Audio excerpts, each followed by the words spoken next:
मैं ये महसूस करता हूँ कि ठीक है, मैंने अभी कुछ दिन पहले आपको याद होगा कि मैंने चुनाव आयोग में जाकर इस बात की शिकायत की थी कि बिल्डिंगों की सुरक्षा बाहर से की जानी चाहिए। मैं आज भी इस बात को कहना चाहता हूँ कि बिल्डिंगों की सुरक्षा बाहर से की जानी चाहिए, और अगर अंदर उनका कहना था कि भाई एक्ट में है कि अंदर गैलरी में रह के सुरक्षा होगी, तो फिर वहाँ पर जितने भी कैंडिडेट हैं उन कैंडिडेटों के प्रतिनिधियों को भी फिर वहाँ पर रहने की वो व्यवस्था होनी चाहिए। बहरहाल यहाँ पर तो मुझे ऐसा लगता है कि प्रशासन चुस्त दुरुस्त है, और यहाँ पर ये बाहर से खुला भी है, क्योंकि बाहर से दिख रहा है तो यहाँ पर उतना मुझे ऐसा कोई बात नज़र नहीं आती। पर जहाँ पर बिल्डिंग पूरी तरह बंद है और हमारे कैंडिडेटों के जो एजेंट्स हैं उनकी नज़र उस बिल्डिंग के अंदर पड़ी नहीं रही, वहाँ सुरक्षा एजेंसियाँ हैं, वहाँ थोड़ा ये होता है कि भाई एक्सेस हमें वहाँ तक मिलनी चाहिए। सर माहौल किस तरह से देख रहे हैं? आपने बहुत मजबूती से चुनाव लड़ा है।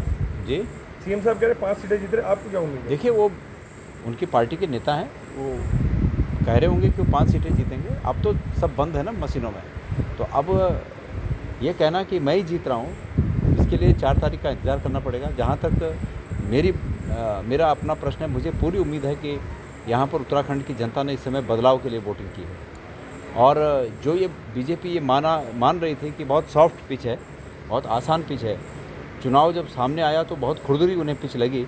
तो वो इस बात का प्रमाण है कि लोगों की भावना को बीजेपी के नेता समझ नहीं पाए। तमाम बेरोज़गारी है, महंगाई है, अग्निवीर जैसे योजना से उन्होंने गढ़वाल रेजिमेंट और कुमाऊं रेजिमेंट में जाने के जो हमारे युवाओं के सपने थे, उन सपनों को चकनाचूर किया है।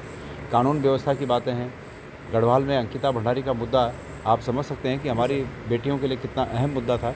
तो उस पर सरकार के द्वारा, भाजपा सरकार के द्वारा प्रॉपर एक्शन न करना, इस रूप में लोग सरकार को अपराधी ठहरा रहे हैं, और उसका खामियाजा बीजेपी को भुगतना पड़ेगा। गोदियाल जी, सबसे हाई प्रोफाइल सीट आपकी रही, बड़ी सीट पर किस तरह की उम्मीद है? अनिल बलूनी कहीं ना कहीं आए थे। मुझे पूरी उम्मीद है।